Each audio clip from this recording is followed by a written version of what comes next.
Pour illustrer cette erreur qui ruine vos aquarelles, on va commencer par faire un ciel avec des arbres au loin. Donc hop, je positionne du pigment, je retire de l'eau et je poursuis mon lavis. J'assèche mon pinceau et là j'arrive à peu près à la fin de mon lavis.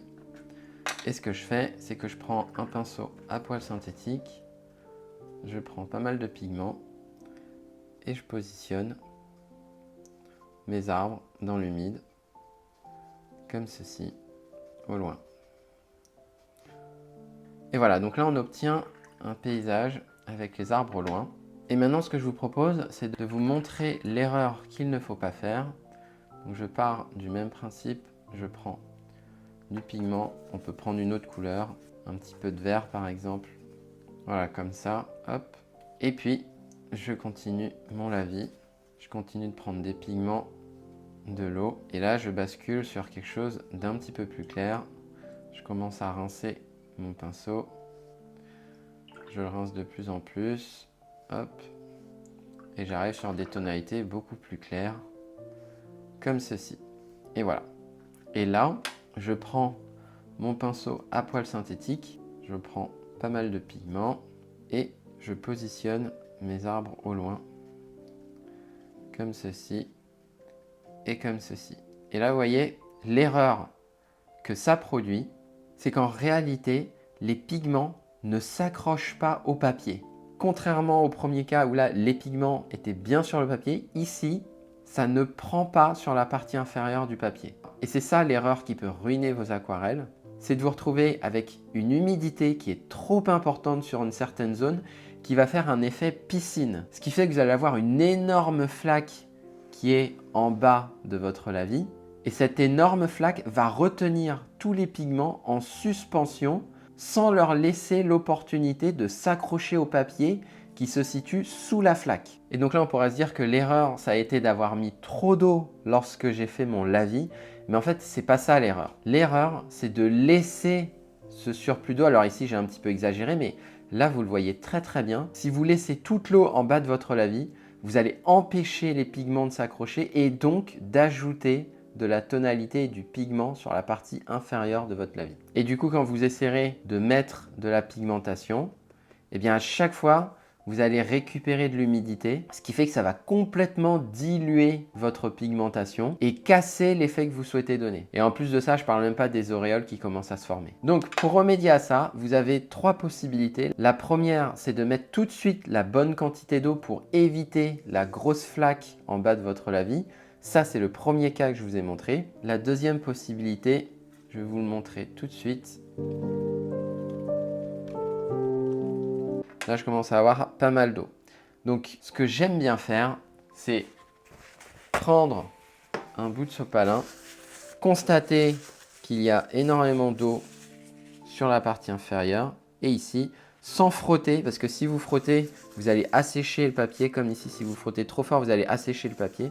Et ici, ce que je fais juste, c'est que je tamponne légèrement pour récupérer le surplus d'humidité. Toc, très légèrement.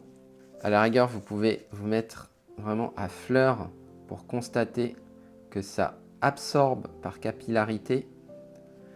Et là, on ne voit plus le surplus d'humidité. Vous pouvez prendre votre pinceau à poils synthétique et positionner vos arbres. Donc ça, c'est la deuxième possibilité, assécher avec un papier absorbant. Et la dernière possibilité, je vais refaire exactement la même chose. Je constate qu'il y a énormément d'eau en bas de mon lavis. Donc, qu'est-ce que je fais? Je prends mon pinceau à lavis, celui qui est assez épais. Ça, c'est un taille 2, série 803 de chez Raphaël. Je l'assèche sur mon éponge ou je l'assèche sur mon papier absorbant. Et là, avec la pointe, je peux récupérer l'humidité que je redépose ensuite sur le papier absorbant. C'est une méthode qui est plus douce que le papier absorbant. Hop, comme ceci. Comme ceci.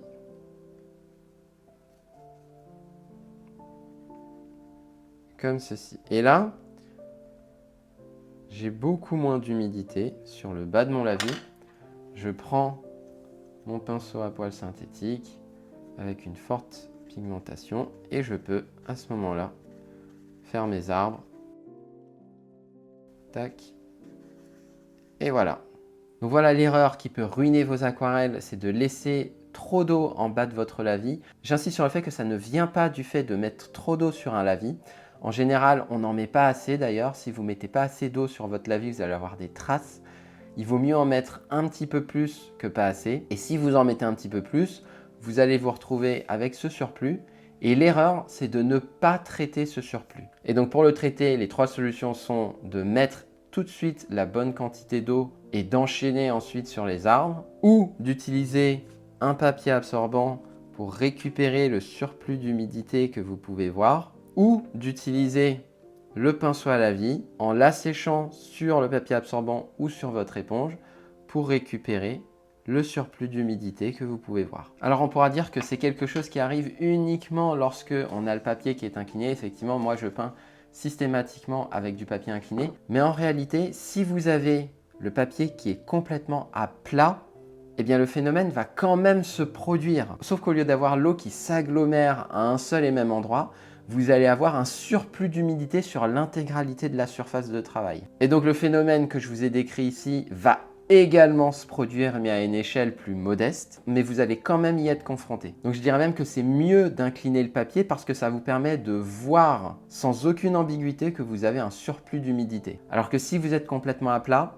le comportement de ce surplus d'eau ne sera pas forcément évident. Tout ce qu'on vient de voir là concerne un thème fondamental à l'aquarelle qui est le dosage au pigment. Si vous ne vous sentez pas forcément à l'aise dans ce domaine-là et que vous souhaitez avoir une structure claire qui vous indique exactement quelle quantité de pigment mettre sur quel type d'humidité de papier, je vous invite à découvrir ma formation Fondation qui traite ce sujet de A à Z en cliquant sur le lien qui s'affiche en bas à gauche de cet écran ou en description de cette vidéo.